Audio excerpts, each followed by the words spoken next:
Good afternoon, ladies and gentlemen. Thank you so much for attending our webinar for today. We're going to wait for a couple of minutes till the rest of the audience join us.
Samira Mohammed, the Managing Director of Dubai Quality Group, will launch the webinar. Ms. Samira.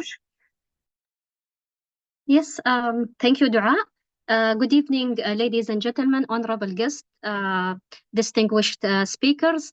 Welcome to our webinar today, Mastering Ethical Businesses in Today's World, Navigating ESG Compliance.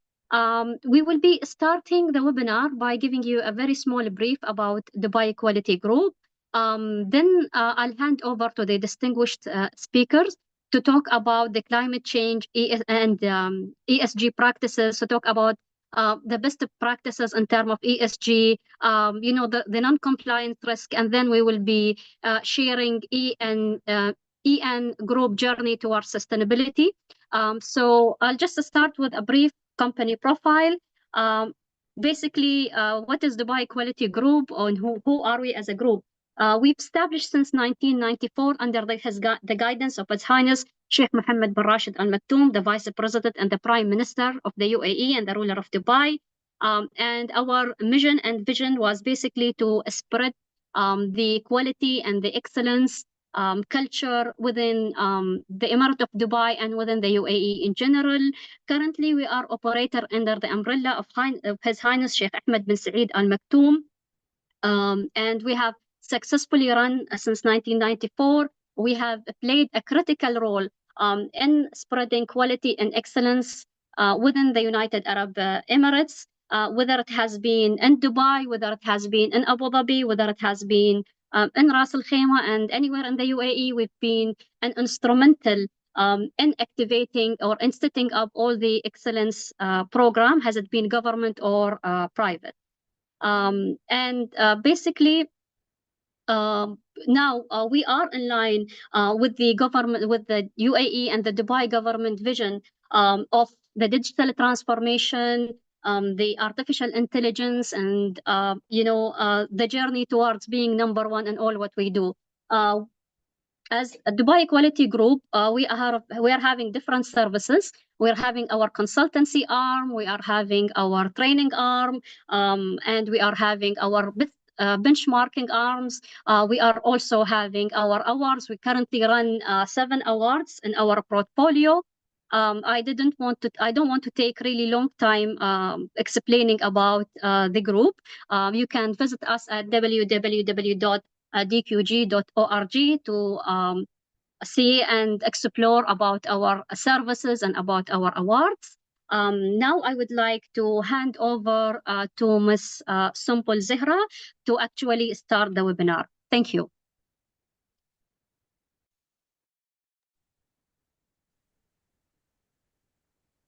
Ms. Sumpul? Thank you, Samira. Yes, thank you, Samira, for handing it over to me, and thank you for that amazing introduction. I'm going to share my screen with you all. Just give me a bit.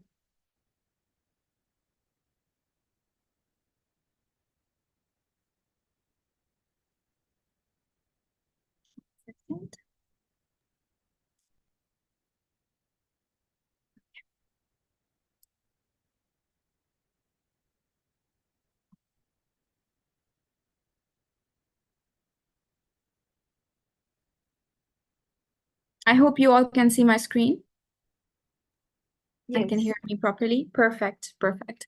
So, good afternoon, everyone. Welcome to the webinar today, Mastering Ethical Business Practices and Navigating ESG Compliance. My name is Sumbul Zahra, and I'm delighted to be your moderator for today's session.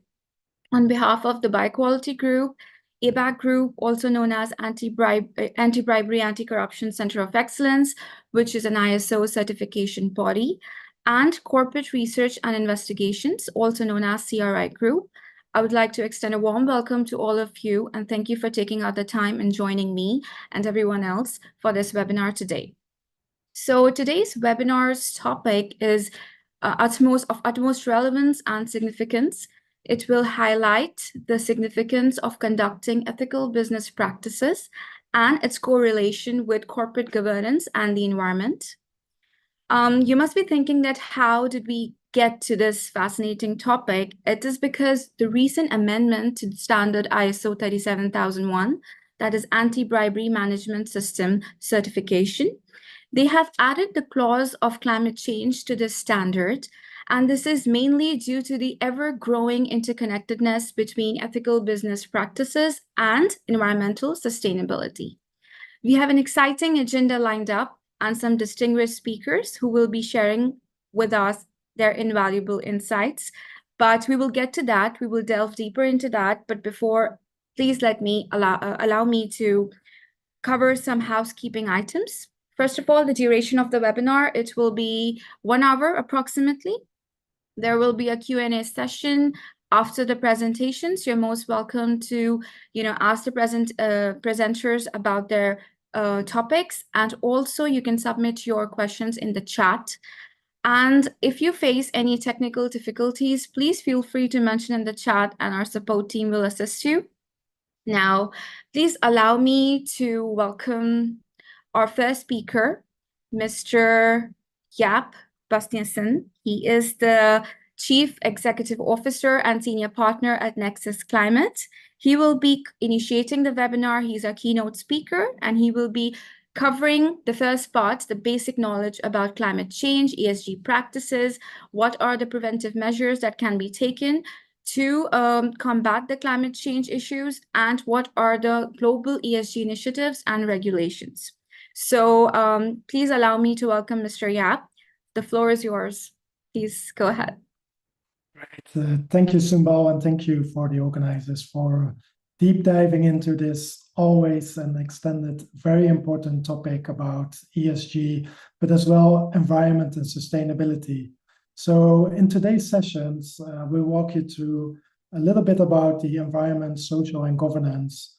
By integrating the ESG principles, and businesses can mitigate risk, capitalize on opportunities, and ensure long value creation for all stakeholders.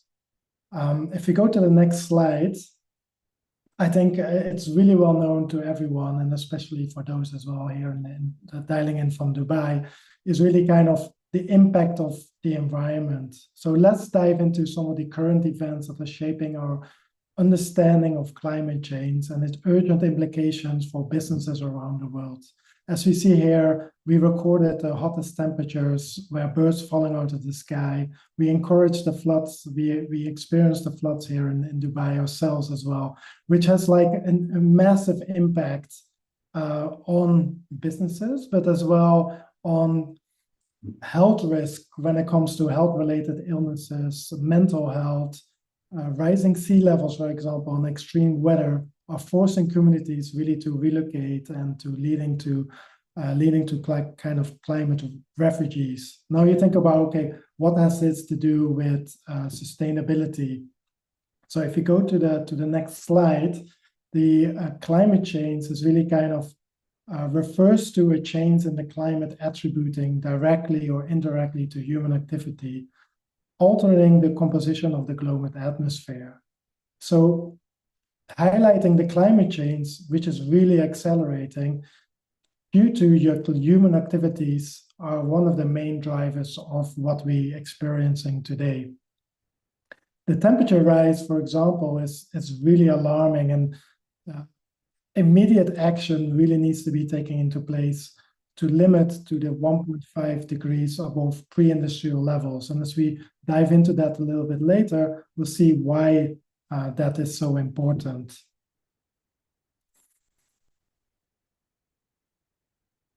If we dive into kind of the dimensions of sustainability, we actually see three pillars. The environment, I think we all understand. We see the interlinked pillars of environment, social, and governance, where each pillar is very crucial. And altogether, they form a comprehensive framework for sustainable and ethical business practices. For example, on the social side, we see dimensions focusing on relationship of his employees, customers, suppliers. But then as well on the government side, we pertain to internal system of practices, controls, certifications, procedures, a company adopts to governance itself as well. And as Shawik Akwash will discuss this more in more details in one of the later sessions. The interconnectivity emphasizes that these dimensions are not standalone. They are deeply interconnected. Companies invest, for example, in clean energy, not only reduce environmental impact, but also can create jobs and enhance social well-being. So why should we care about sustainability? Sustainability is no longer an option. It's a business imperative. So let's explore why integrating sustainability into our business strategy is actually crucial for success. So we see, for example, where outdated technologies or practices faces an increased risk of obsolete and financial loss. For example, fossil fuel investments are becoming stranded assets as the world shifts more into renewable energies and maybe electrical vehicles, for example. We see as well as where previously profitable assets suddenly might turn into a liability from a company perspective. So companies that fail to comply potentially can face fines, they can face legal actions, or they even get more pressure from the regulatory authorities. So you will face, as a business, you will face new risks. And as we go to the next slide, we kind of can categorize them a little bit in three kind of categories. So one is really kind of the natural disasters, as we saw on the opening slide, where suddenly there's an increased frequency of these severities of these disasters. But that actually brings very unexpected disruptions into our life. It's not only for a lot of businesses, it's really about the supply chains. And that really can increase like cost of operations. But from business point of view as well, it could act as a reputational damage, reputational risk. So the reputational risk is really by, if you ignore these sustainabilities, your consumers, investors, and other stakeholders are increasingly holding these companies accountable for their environmental and social impacts. If you go to the next slide, kind of like it summarizes some of these kind of risks again. So how some of the physical risks can actually translate into financial impacts. So as we already highlighted on the supply chain, but as well on how prices might increase when it comes to food prices that come to the region. We see as well increasing demand. Another transition risk is maybe policy and legal risk or technology risk that kind of could mitigate based on all these kind of client environments. Now, how do companies actually respond to these external risks? If you go to the next slides, it's actually that many companies, and we're going to see some of the examples shortly after I finish with the Etisalat, but as we see, like many companies are actually already leading the way by taking proactive actions in their ESG strategy. It could be from like simple training sessions as we do today, or so like increasing the awareness about what's happening into the environment. But companies can as well apply into sustainable innovations, deploy employee wellness program. And as we see here, some of them are very easy to implement with a very high impact. And some of them are a bit more complex, as we can hear throughout the presentations later today as well. And we dive a little bit deeper of that towards the end of the presentations. In today's interconnected world, global initiative and regulation play actually a very important role in shaping the ESG landscape. Understanding some of the frameworks that are out there, it's essential for business to align their strategies with international standards. So for example, as you see here, and what we highlighted on before is really kind of the Paris Climate Agreement as a landmark for international treaty adopted in 2015 already, where the goal is actually to limit the global warming to well below the 2 degrees centigrades above the pre-industrial levels from where we are like hundreds of years ago. And as we see, like in today's world, it's really kind of a challenge. I think we're already at the tipping points. I think June was recorded to be the hottest month ever, and it's only kind of increasing. So as you can see in the predictions on the left-hand corner of this slide, is really, it's going to be a challenge to really stay below the 2 degrees, and actually the goal is 1.5 degree. If we don't take any action today, it's really going to increase by 3 to 5% over the coming years ahead. So the United Nations actually established a framework as well called the Sustainable Development Goals, as we see here. And I think a lot of you might already probably familiar with them, but adopted in 2015, actually consists of 17 goals addressing the global challenges, such as poverty, inequality, climate change, degradation, all to be kind of justifiable by 2030. If you take like two very important ones in examples, actually SDG 13, climate action, is really kind of taking action in control and combat climate change and its impact around it. Another very important one is actually focusing on strengthening global partnerships and actually working together. This is not something you have to do in isolation as a company, maybe as yourself, but really finding a support network and partners to actually help you in achieving these sustainable development goals.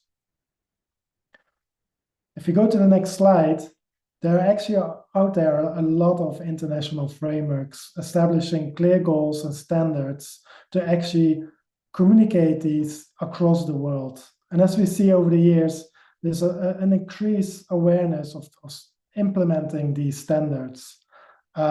APAC is actually leading these initiatives very ahead. The Middle East is actually a very growing region where there's a lot of focus around these initiatives. Currently, only like around 2% of the public companies are actually implementing some of these, but there's a lot of focus and emphasis, especially within this region, to spearhead some of these initiatives over the coming years. By committing actually this international framework, countries and organizations can actually enhance their accountability. They are more likely to be trusted among stakeholders and the public when they publicly announce some of their disclosures and partnerships. If you go to the next slide, it actually talks a little bit about, okay, what is actually the UAE doing about this? And the UAE is actually proactively enhancing towards these sustainable development goals, as we see here in a status report in the right-hand corner, by aligning actually the national efforts within these 17 permitted goals. The UAE actually contributes significantly to the global sustainability goals and collaborating with international players to make that happen. The UAE actually set a lot of bold targets in renewable energy and water conservation. And actually they aim, for example, to generate 50% of their energy from renewables by 2050. Exemplified by the projects like Mohammed bin Rashid's Al Maktoum Solar Park, for example.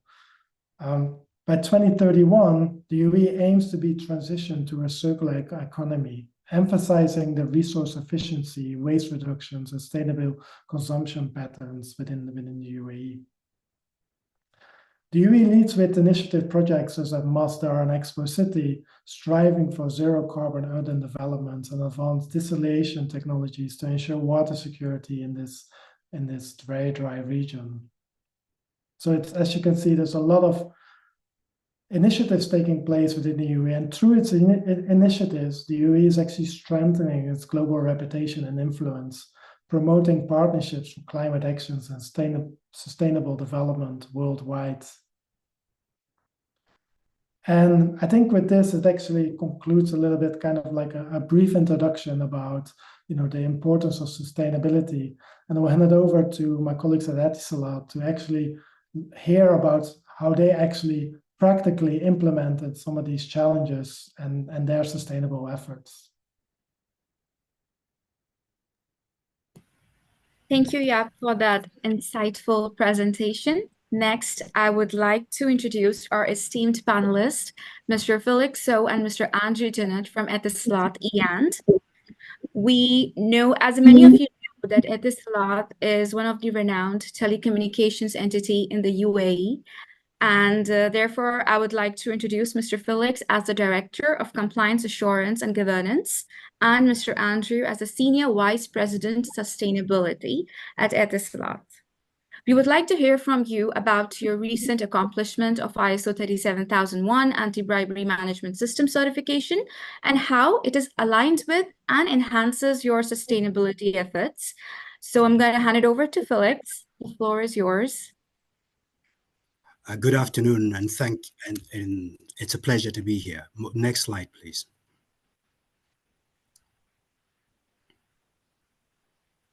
Next slide, please. Yeah.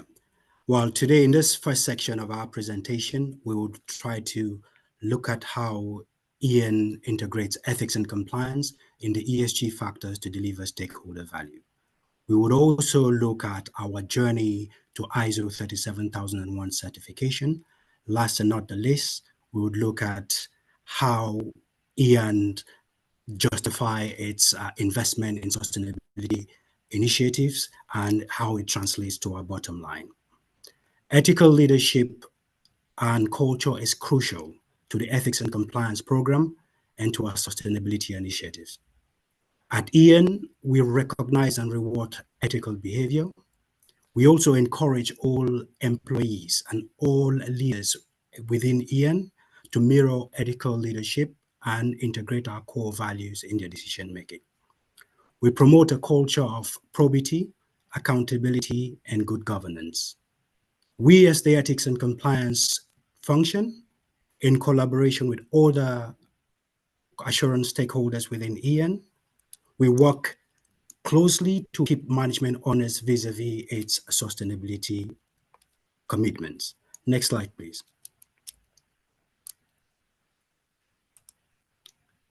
As the ethics and compliance function, it is our core mission to make good possible. And to achieve this, we've developed a robust ethics and compliance framework, which includes our code of ethical conduct and key policies that outlines EN's commitment to ethical behavior. All of this is integrated into our sustainability initiatives. When we look at the environment, EN, as a telecom operator, it's a core infrastructure for the UAE and for the communities that we operate in.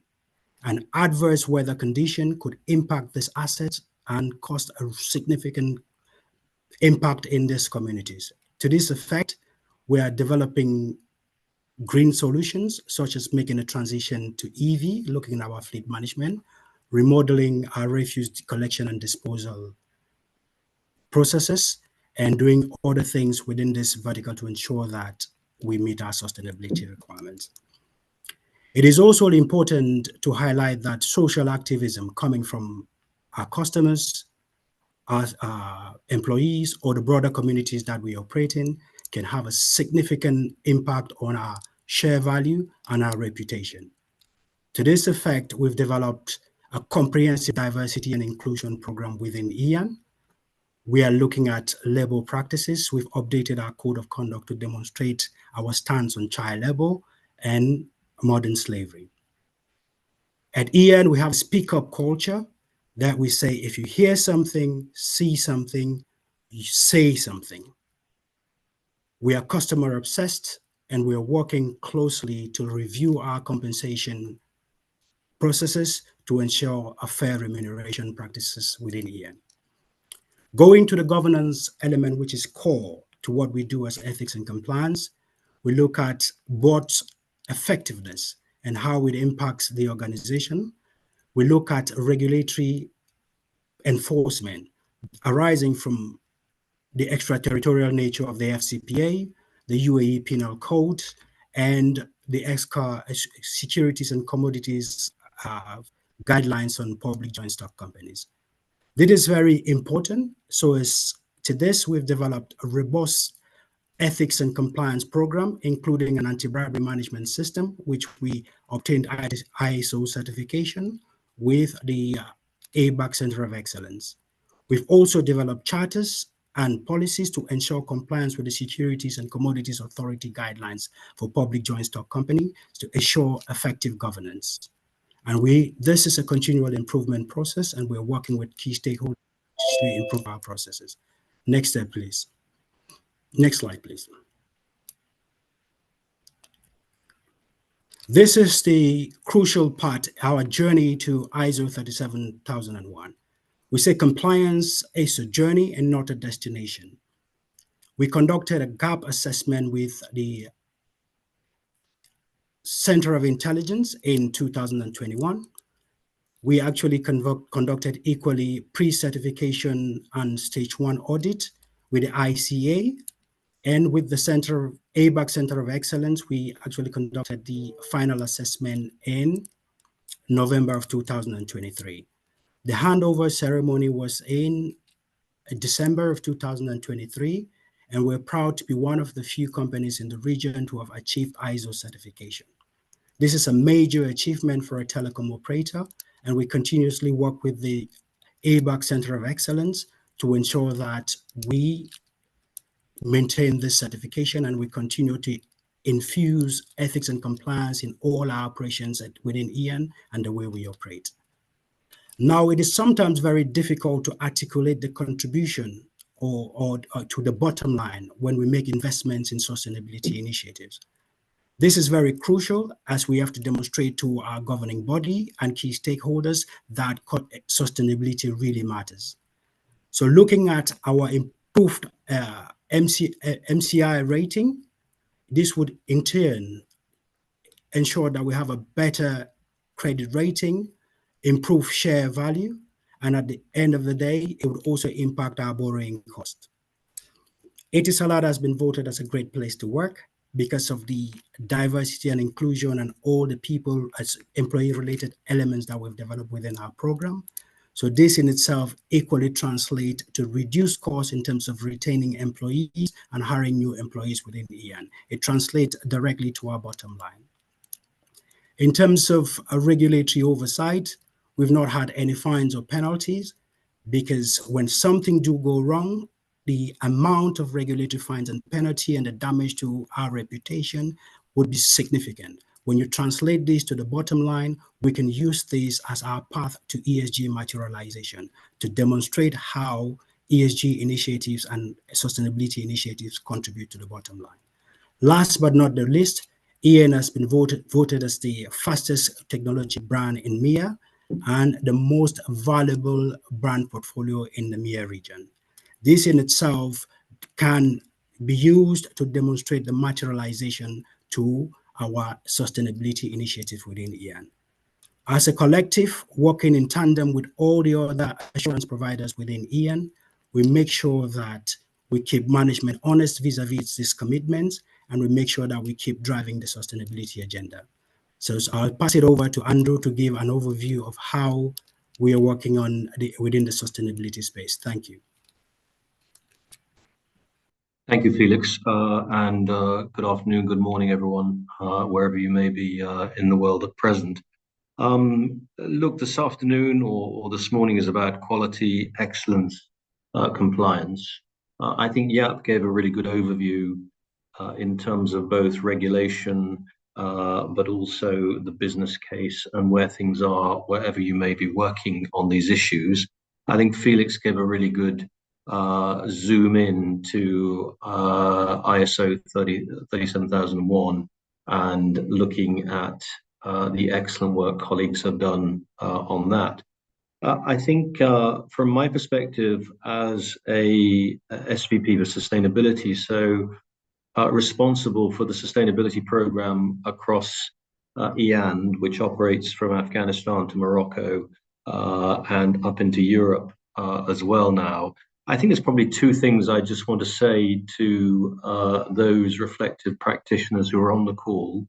2 points I'd like to make. The first is around the increasing number of regulatory frameworks, legal frameworks, investor expectations that we are seeing. And put up the slide with CSRD coming in Europe, and we have a company in our group who's listed on the French stock exchange. We have investments in Europe.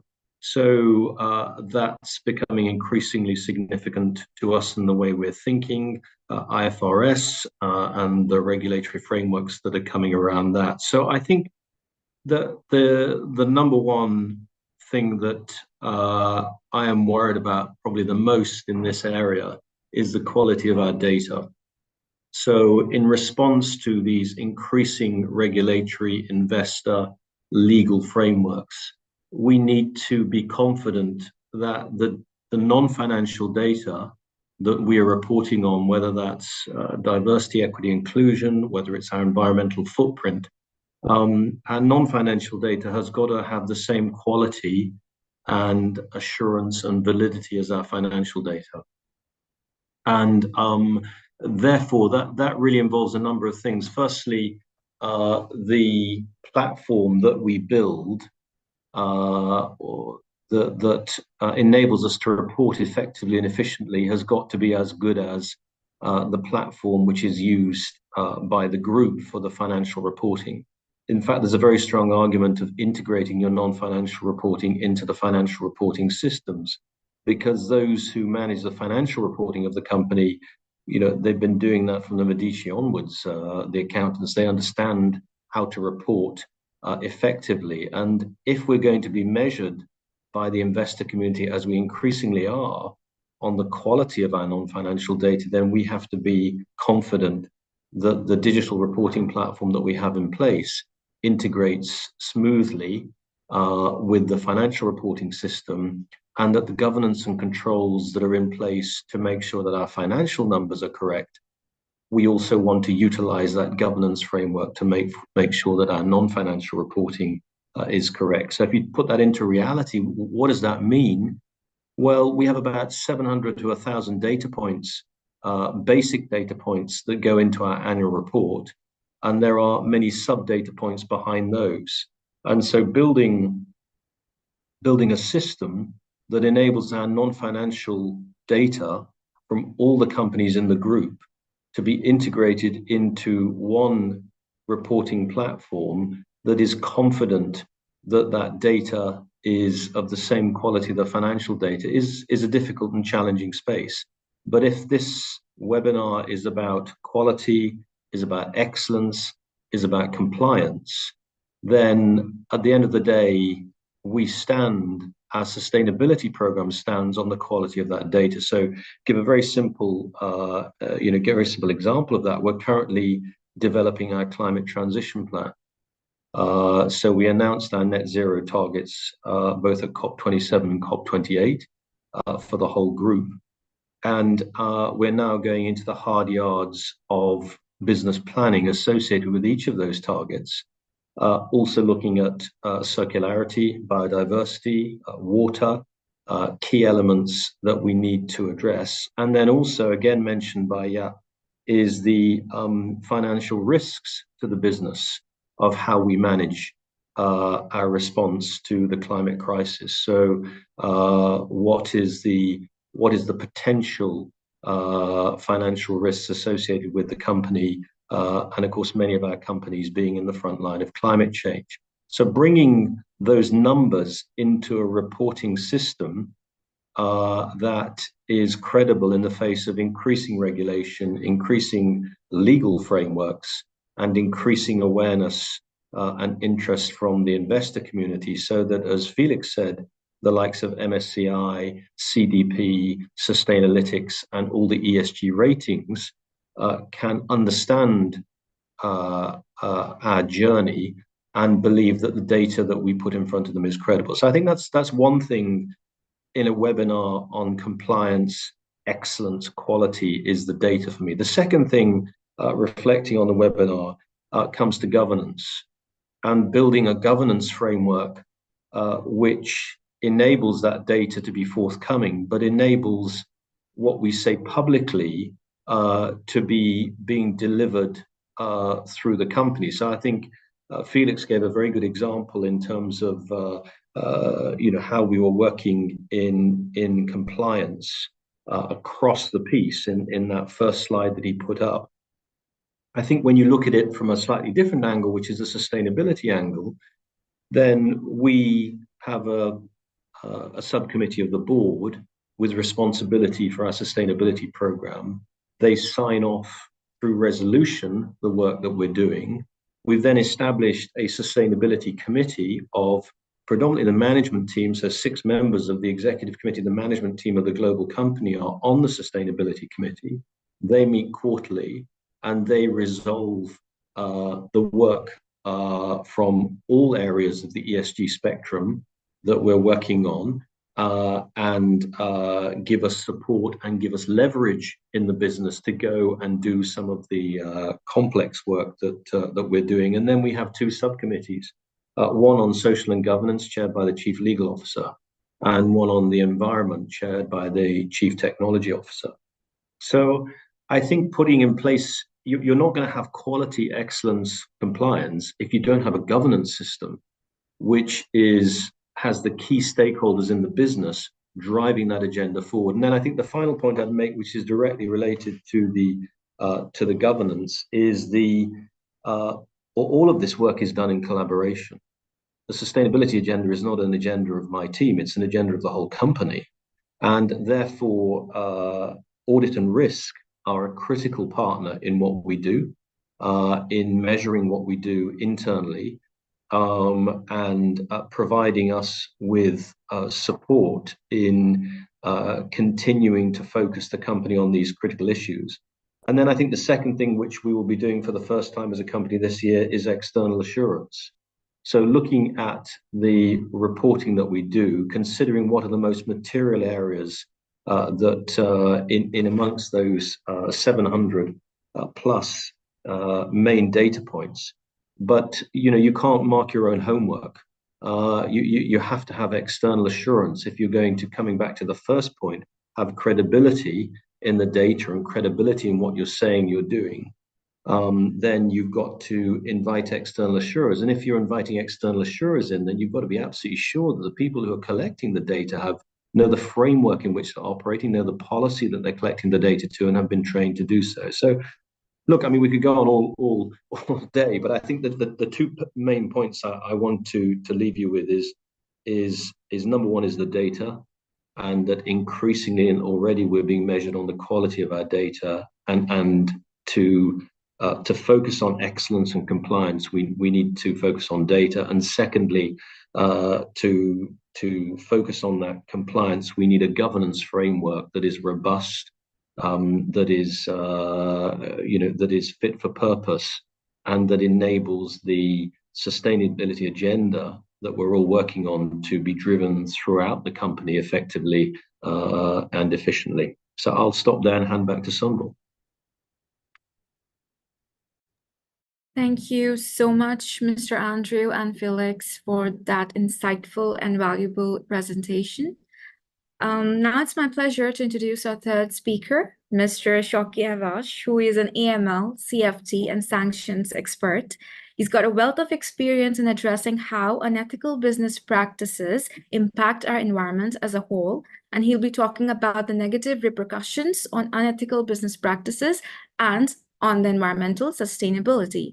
So I'm going to hand it over to him right now. And yeah, you can take it ahead from here. Yeah, thank you, Sunil. So again, hello, good afternoon, good morning, Assalamu alaikum. Pleasure to be here, and thank you for the cordial invite. I guess so far, the 3 gentlemen and colleagues have really paved the way for us to delve into the risks and vulnerabilities that we may get exposed to as doing business in this unprecedented, digitized, interconnected economy, where many things overlap. And to set the scene, let me say that governance, risk, and compliance can no longer operate in silos. So that's why we are seeing these three main pillars of the new organization getting merged into at one time as GRC, governance, risk, and compliance. And on the other side, we are seeing an uptick in ESG, which is environmental, social, and governance. So we need to build synergies across these dimensions in order to run the business in an ethical way and to avoid any downside of non-compliance. Next slide, please.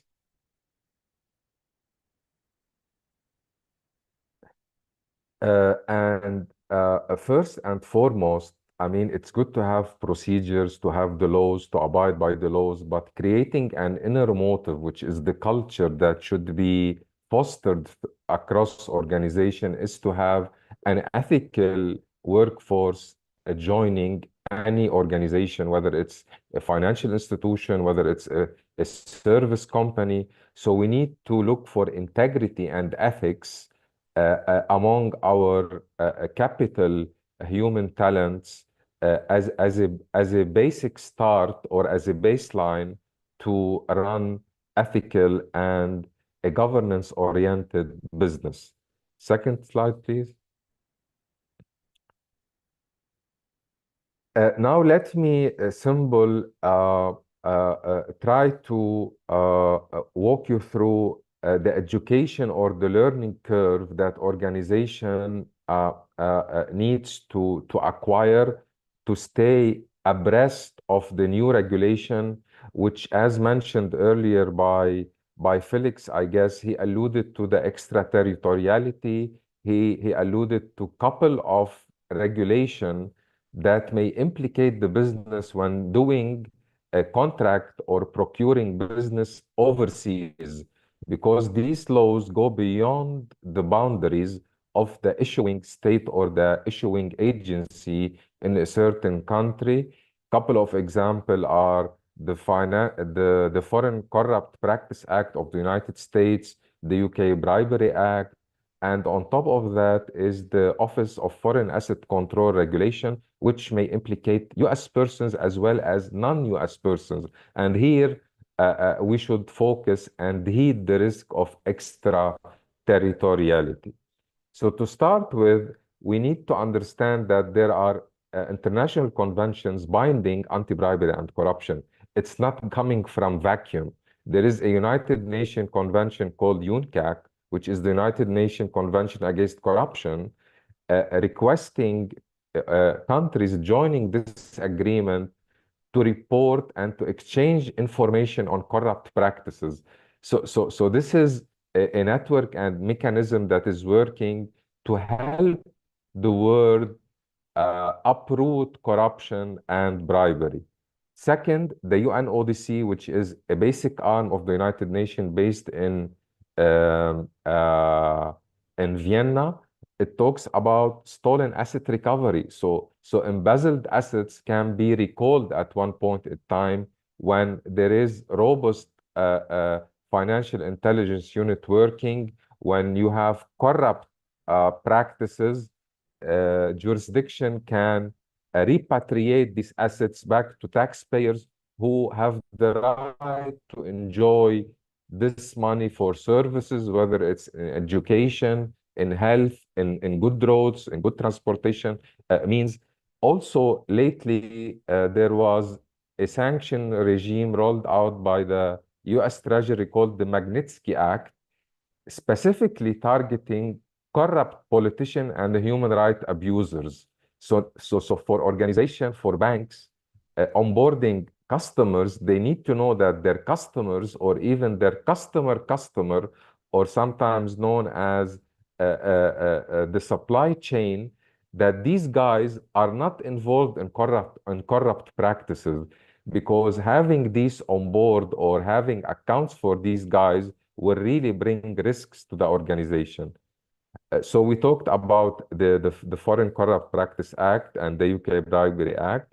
Also, understanding the FATF recommendation, how to abide by these recommendations, especially on the part of financial institutions, non-bank FIs, and what we call DNFBPs, or designated non-financial business and professions, like lawyers, like accountants.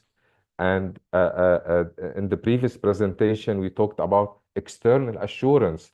This external assurance usually comes from external auditors or external professions who have the obligation to be in compliance with the rules and regulation.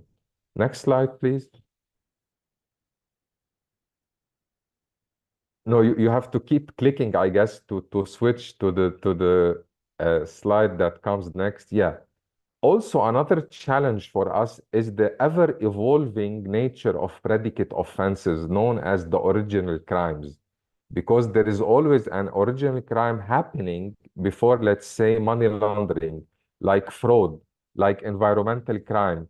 And we have seen many sanctions targeting people as well as legal entities for violating or harming the environment, from the oceans to the forest to what we call sometimes as lodging, like cutting trees in a very harmful way to the environment by killing some kind of breeds and animals, for example, to sell the elephant tusk for or to finance criminal activity.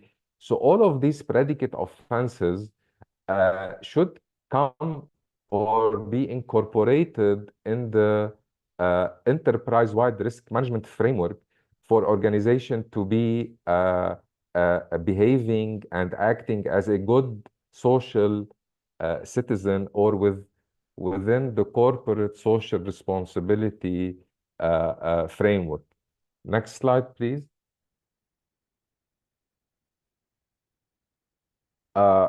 Here we're having a real example of a sanction targeting human right abuse and distant water fishing for some Chinese companies who were trying to go on fishing fleets and killing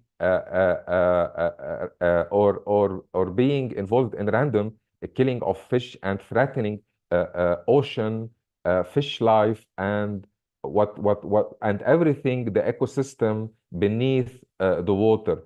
So this is a real example. So imagine that a company is extending service or a bank is onboarding this entity. It means there was no enough due diligence made on these clients before accepting them to have an account or to render a service for these guys. Next slide, please.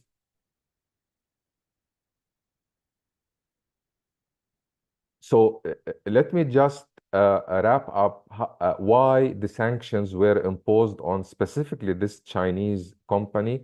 There was a human right abuse of the crew members. There was kind of slavery or forced labor or coercion. The working condition was so bad. It could be due to human trafficking and smuggling.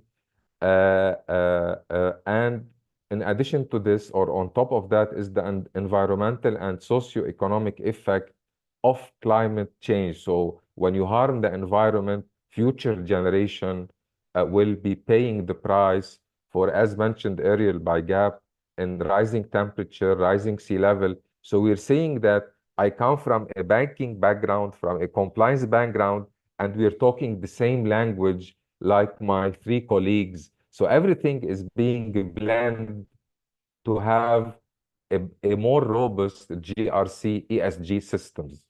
Next slide, please.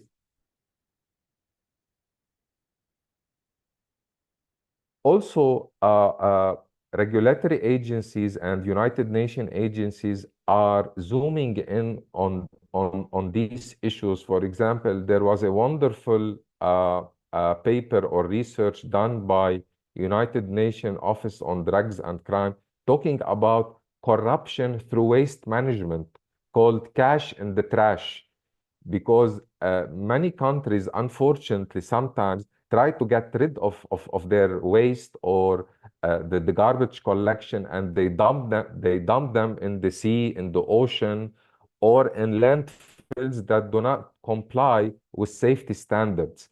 And here we talk about a lot of corruption and criminal network colluding together to gain contracts from the government, and there is always bribery and corruption coming in for these big deals or hot deals to happen. So this is also a major part in today's governance, risk, and compliance framework. And also the FinCEN, which is the US Financial Intelligence Unit, Financial Crime Enforcement Network, plays a leading role in raising awareness and issuing guidelines on kleptocracy, or how to detect corrupt practices when you have public contracts, and especially when you have politically exposed people you are dealing with as an institution, as a business, as an NGO, you name it. Next slide, please. Also here we are seeing another example on sanction targeting a politically exposed person because of the irresponsible extraction of natural resources, that instead of getting the revenue of these resources for the people, for the taxpayer, are done for the enrichment of the political elite. And this is what we call in the area of compliance as illicit enrichment.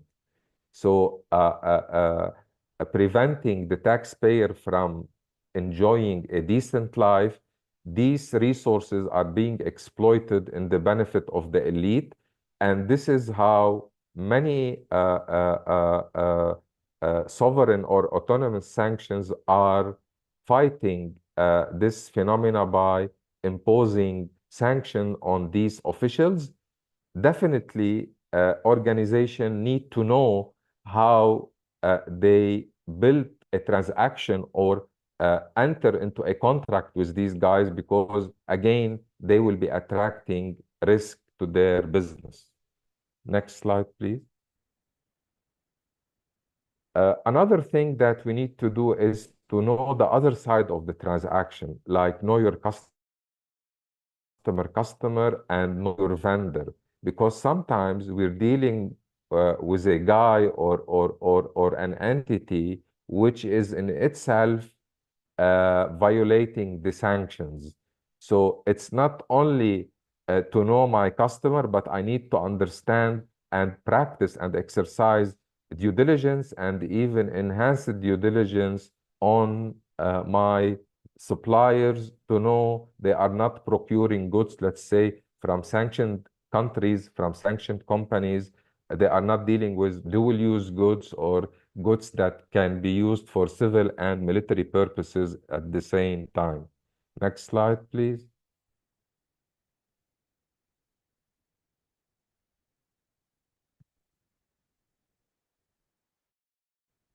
And another risk here is when dealing with legal entities, we need to know who owns this entity, who really controls this entity, because many times criminals or sanctioned target try to hide in shell companies, in complex ownership structures, which require a very delicate and serious due diligence when you try to analyze the ownership structure. And when we talk about who owns or controls, we need to understand fully as an organization who has control over entity X and who owns entity X. And this is not a very simple homework. Sometimes you need a lot of expertise. You need a specialized software to know with whom you are dealing. Because if an entity is controlled or owned by someone on the blacklist, then the entity will become ipso facto sanctioned. So you screen entity X, it will be clear on the sanction list. However, when it's run by a designated individual, you need to treat the entity as designated as well. So knowing the ultimate beneficial owner is a very uh, uh, uh, difficult job sometimes, but it needs to be done on the part of organization. Next slide, please.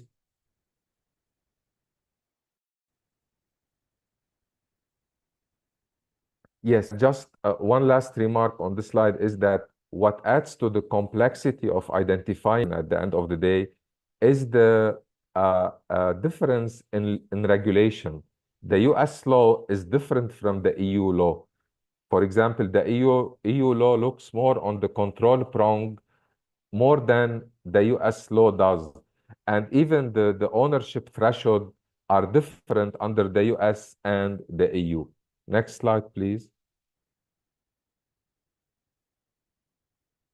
And to have the best governance structure is to have the tone set at the top by the board of director, to have a first line of defense, which is the business people aware of the compliance regulation, to have certified people within the compliance or the second line of defense, and a very,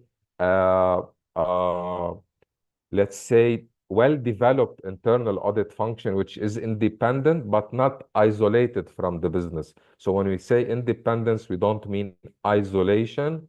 And a whistleblowing program is always an asset to have, because it would be another measure of the speak up culture that Felix also has alluded to. I don't know if we're done with my slides. Next slide, please. Yeah, just a couple of key takeaways is to say that every organization needs to have its own anti-bribery and corruption policy. There is no one size fits all, no silver bullet solution. This comes according to the complexity and geographic footprint of the organization.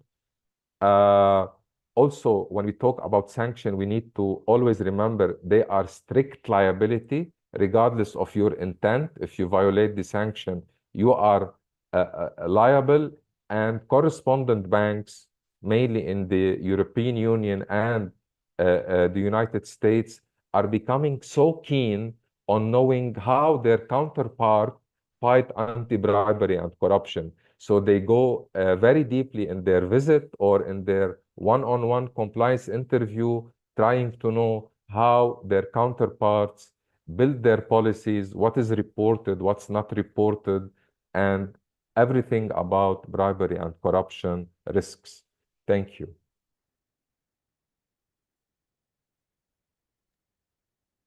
Thank you, Mr. Shoki. That was wonderful. And you summarized everything very nicely. And it was perfect. Thank you so much. Thank you. Now, ladies and gentlemen, please allow me to welcome our keynote speaker, Mr. Yap, again. He's gonna come in and take everything, what all the speakers just mentioned, and he's gonna convert everything into implementation strategies, because, you know, concepts are not everything. You need to take these concepts and implement it into your corporation strategy. So I'm gonna hand it over to Mr. Yap. He's gonna address some practical guidelines for every organization and industry to implement ESG compliance. So Yap, you can take it over from here. Yeah, if we can go to the next slide. I know we are running a bit short on time, so we go to it quickly. But if everyone has any questions as well throughout the presentation, maybe they can put them already in the Q&A box so we can address them in the next 5 minutes. But I think we touched base already on the implementation strategy relative to the easiness of implementation and the overall impact, where some of the speakers already kind of touched base on the compliance or regulatory framework, what they're doing around emission reductions, as we saw with the E&E group, but as well how they engage with the employment and the community engagement. So one element that really stood out was what Andrew mentioned, is around the data challenge, right? It's really about integrating the data, not only from a compliance and risk perspective, but actually integrating the resources when it comes to integrating the data, when it comes to financial and compliance and environmental data in one single framework. Now, a lot of companies can do this and think about, okay, let's do this in Excel, let's do this in-house, but there's like over 1,000 data points available. So one element and something to think about is using sustainable innovation. So there's actually a lot of like companies and startups that start developing some expertise in these type of areas. So you can think about, okay, is this something we're going to build in-house, which will take time, or are we going to take something off the shelf that's ready available? So the implementation around sustainability is as well the governance about encouraging company to foster a culture of innovation, to find new solutions and challenges, and work with potentially startups to bring these new solutions in-house.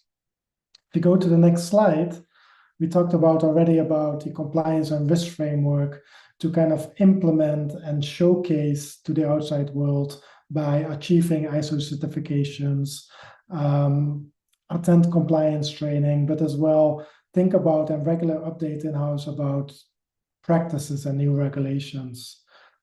If you go to the next slide, and that's something I think that's inherent for all of us. It's like on this call is really kind of, okay, in the eyes of the compliance team.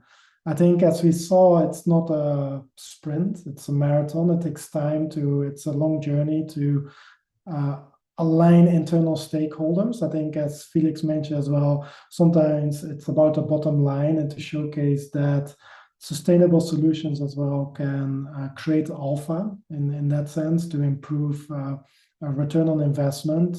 Maybe not in the short term, but definitely on the longer term by mitigating some of the risks, by making sure that ESG compliance actually should align with the overall business strategy and values, and ensuring sustainability efforts contribute to the long-term success of the environment.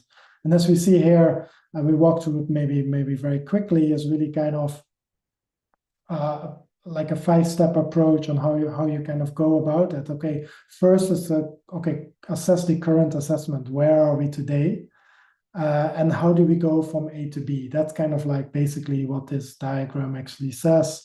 By drafting an ESG plan, by setting realistic and measurable objectives, aligning by the overall mission and values of the organization. It's not by just ticking a box, but really kind of trying to find a way to integrate into the overall organization.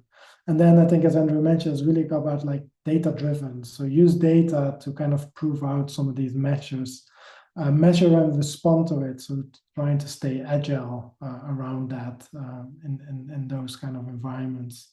If you go to the next slide as well.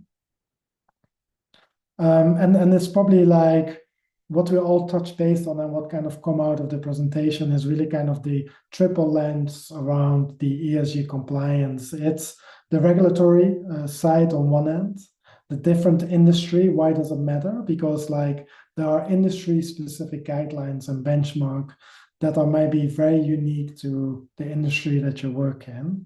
Then there's always an ongoing change about a regulatory framework. I think as Felix, Andrew, and Saki actually mentioned, is that there are constant changes in this framework and making sure that you're aware of that around that. Maybe last but not least is really kind of the overarching dual intersection of some of these ESG goals by using technology and using data, which helps in really enabling organizations to streamline and know where you are and where you go from A to B. Today, there's a lot of innovative solutions, either is it AI, AOT, the blockchain, and things like that, to actually develop and track some of these sustainable solutions, either in-house or via third-party kind of environments. And if you go to the last slide, maybe before we hand it over to the Q&A, is really by increasing and recognizing that sustainability is crucial for business success, as outlined by the McKinsey framework here, for example. Executive actually must lead an establishment, a structure that treats sustainability as a material business rather than just a matter for investment relationships or tick box exercise, as we already established.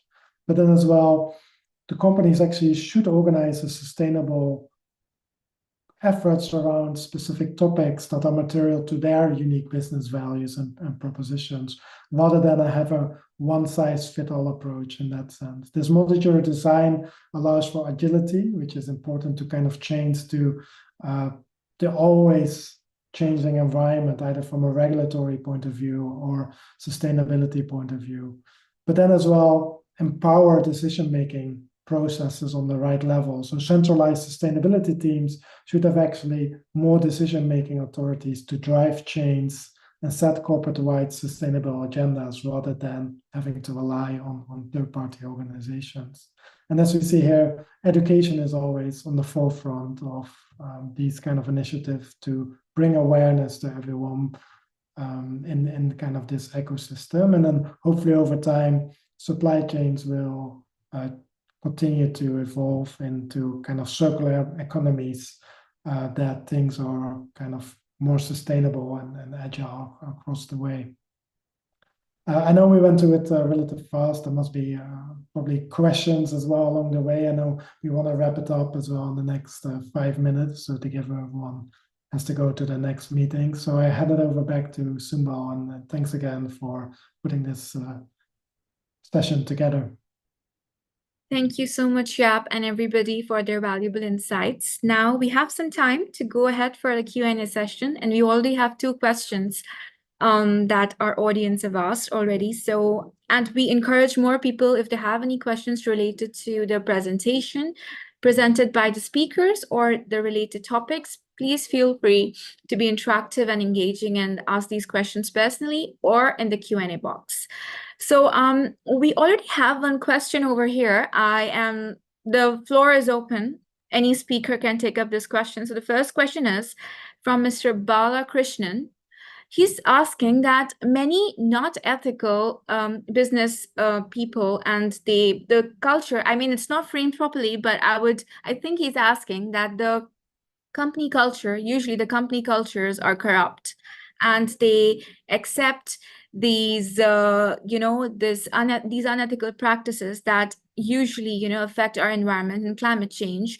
So how to reason out these toxic people in the management, or, are there any suggestions from you, from the speakers over here? You can pick up this answer and talk about it.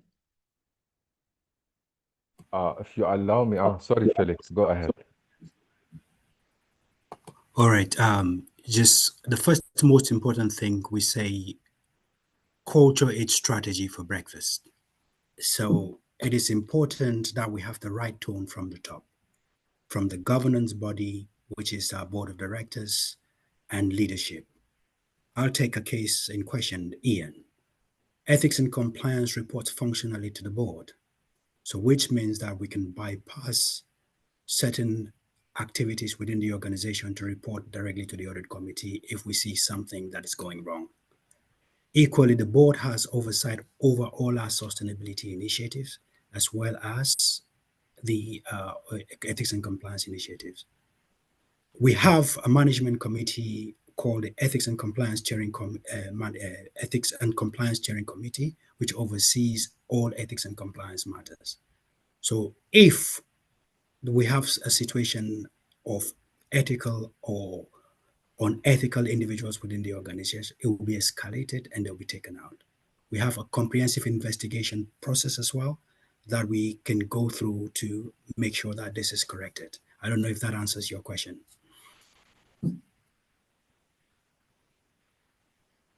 Mr. Balakrishnan, if you're here, you can probably take it ahead and ask questions directly. I think it's reasons what you've said, Felix. Mr. Shoki, yes, please go ahead if you want to. Yeah, I would like just to add a couple of things from the intelligence point of view, like how to know or detect that a certain organization has a toxic or a culture that may be implicating or posing some kind of threats to the environment, to the society. Here, adverse media screening is very important to have certain tools within the compliance framework that may look for adverse media, because sometimes you may have a social media, a blog, or a newspaper or a TV station talking about, let's say, the owner or the major shareholder of this organization, or even the organization itself, that it has been involved in this and this and this. Another thing is that to know if you are doing business with a certain entity, to fully analyze its ownership structure and know at the end of the day who is the controlling and who is the owner, and try to screen these guys in a very robust way to know if they have been implicated or designated, whether in the near past or from some time ago. So these will let you know with whom you are dealing. Perfect. We have another question. Let's just take it one step at a time because we have a couple of questions lined up. I think this second question is, are logistic companies, especially into maritime, visiting EU, be impacted by CSRD compliance from 1st January 2025? I think this is directed towards you, Mr. Shoki, and Mr. Yap. Can you take it ahead? Yeah, I can answer this one. Perfect. So the CSRD actually aims to enhance and standardize the reporting framework across the EU. So it does impact various sectors, including the logistic and maritime transport. So the answer is yes, logistic companies, including those specializing in maritime logistic and visiting the EU will be impacted. And that is from 1st January 2025, starting next year. Right, yeah. Perfect. We have another question. Please take it ahead if you feel that's something you want to talk about. The question is, what role does governance audit play and organizational politics? Most of the leaders are commercially driven, and the root reason for all corruptions are unrealistic targets. How does Ethics Committee ensure this, where such committees are ornamental? Who wants to take it ahead? Do you want me to repeat the question again? No, that's fine to me. I just have like a quick feedback on this, is that organization need to align their compliance strategy with their business strategy to strike the right balance, because you cannot attract business that will bring risk. I mean, a risk is becoming too costly on organization. Penalties, sometimes license is being revoked by regulators. So it's no more a walk in the park to violate rules and regulation. So here comes the balance that we should strike between getting a business that is compliant and don't be too aggressive or have a risk appetite that may imperil the organization or bring it to a stop. Right. I hope that answers your question, Mr. Sheikh Mohsin Ali. If you have any further questions, feel free to answer again, ask the question again. Now we have another question from Mr. Azhar Khan. He's asking, which frame to be followed for sustainability reporting and why?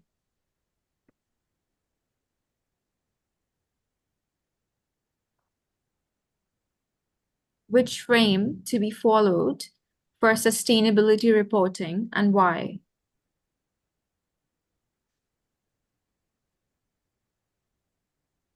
Who wants to take it ahead?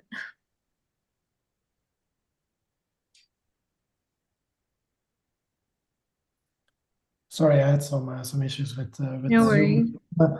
Yeah, there's like, it depends a little bit on like the industry and things like that. So it's really hard to answer. But I think there are like standard frameworks, I think, as we outlined in the presentations, that some companies, they report they're using a GRR method, or some of them are following the SASB, kind of the sustainability accounting standards. But there are some companies that actually report on 2 or 3 of these requirements. But I think, as already kind of alluded to, kind of some of the CSRD compliance actually coming effect in January 25.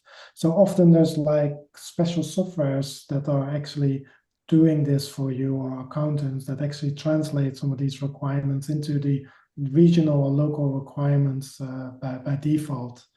Some of them are like, more on a voluntary basis. So, they're not kind of enforced by the regulator. But over time, I think what we'll see is that there's more and more regulatory requirement about ESG and sustainable reporting coming our way. Okay. Thank you. There's another question from Mr. Balakrishnan. He's asking that, are there any ethics institute where we can equip ourselves with certified ethics officer or something like that? I mean, are there any certifications that professionals can take where they are taught about ethical practices and sustainability? Are there any courses like that?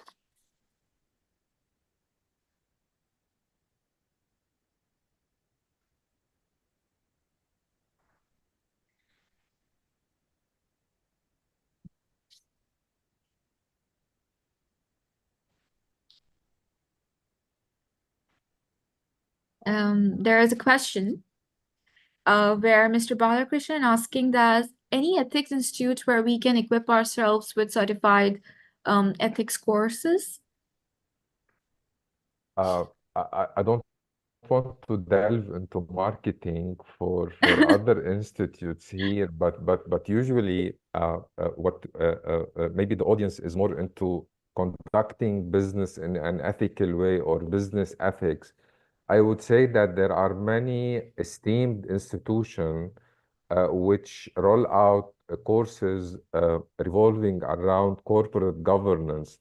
And when you talk governance, definitely there should be a big part or an integral part for ethics.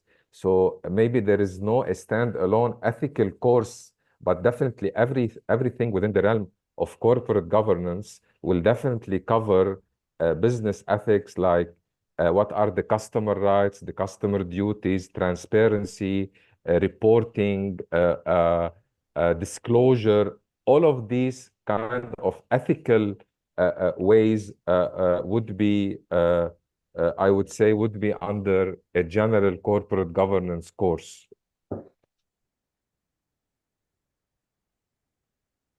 Muted. I'm going to take one last question, and then I'm going to close this session. The last question is that what factors contribute to the oil and gas construction, these high-risk companies, the bribery-prone companies, and what measures can be undertaken to mitigate risk in this industry, in the oil and gas industry? Are there any suggestions?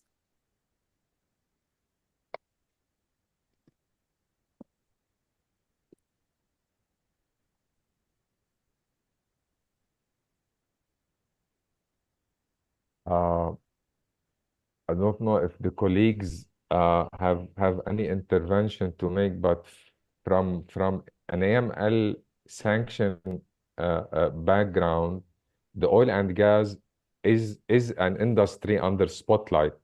So Right. if you just look at the Russian-Ukrainian conflict, you would see how the G7, along with the US, have rolled out what we call the price cap. So you can still buy Russian oil, but not beyond a certain threshold. So it's a complex industry that you need to deal with in a very vigilant way. Now, when you need to mitigate anti-bribery and corruption risk within this industry, I guess you have to be aware of the extraterritoriality impact of major laws, like we mentioned, the Foreign Corrupt Practice Act, the UK Bribery Act, and to see when you are dealing with a contractor or someone in the excavation business, what kind of measures they have, like due diligence on the vendor? Do they have anti-bribery and corruption policies? Do they have reporting policies to know that at least your client is aware of these risks as a first line of defense? But definitely the oil and gas is such an industry that is now wrapped with a lot of sanction, lot of restrictive measures from major regulators around the world. This is in a nutshell. All right, Because we can perfect. talk, I mean, for hours on this. Yeah, I know. So Yes. I'm gonna just, Felix, you want to So say if something? So if I may add, you would have to look at the implementation of a strong anti-bribery and anti-corruption policy and a program as a whole. Now you have to look at leadership commitment in terms of the oil and gas industry, because leadership commitment is key to any anti-bribery and anti-corruption program, and setting the right tone from the top, be it the board. We look at risk assessment. Risk assessment would go beyond regular risk assessment because you're working in a complex industry and in complex jurisdictions. So you look at a risk assessment, including a robust due diligence process, third-party due diligence process, where you perform as basic due diligence for those who are operating in low-risk areas, standard due diligence for those that you think are not of medium risk, and enhanced due diligence where you engage third-party providers to conduct in-depth analysis and investigation on some of these companies. Training and awareness is key, is crucial. Compliance policies may just be tick in the box, but when you create a proper awareness across the organization, this in turn would enhance your compliance program and reduce bribery and corruption, including speak-up culture. We're looking at continuous monitoring and control of the ethics and compliance program and your activities in all the markets that you operate in, and make sure that you have an escalation mechanism where things are escalated to the head office and dealt with within a reasonable time. I'll go back again to the speak up culture, because sometimes operating as a holding company, you may not be in the markets, or some of the oil and gas assets may be in very remote areas. So the speak up culture has to be very strong. It has to be enhanced across the organization to ensure that things are escalated in good time. You equally have to build a comprehensive regulatory and legal and regulatory framework where you can monitor changes in regulation in real time across all the markets that you operate in. To emphasize ethics, culture, and integrity, like I said earlier on, that culture eats strategy for breakfast. So an ethical culture should percolate across the organization, touching every activity that you deal with. And last but not the least is an incident response and reporting framework, where you make sure that if something happens, it's escalated to the right individuals within the organizations to be dealt with in a quick and easy way.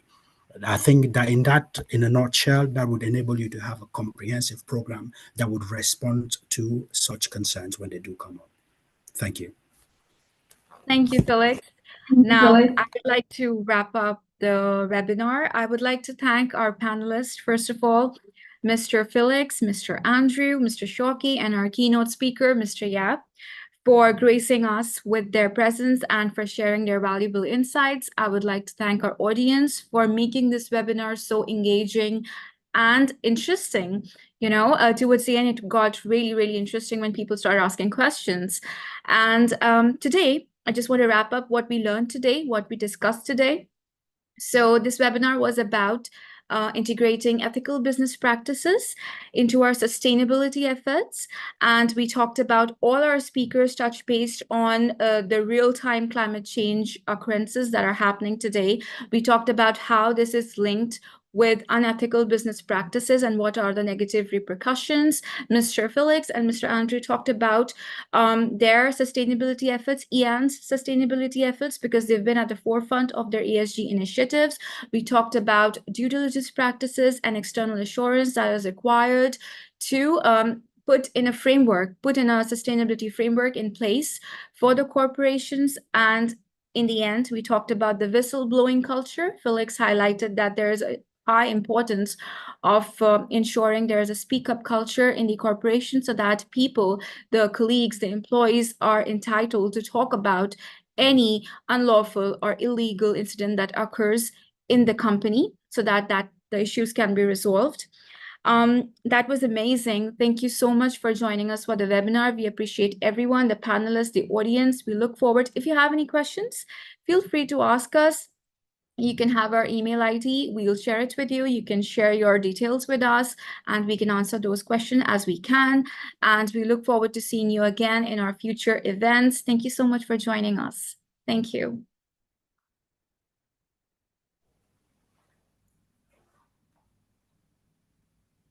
Thank you. Thank you, everyone. Thank you. Thank you. Pleasure meeting all of you. Thank you, everyone. We can go to make sure that this is corrected. I don't know if that answers.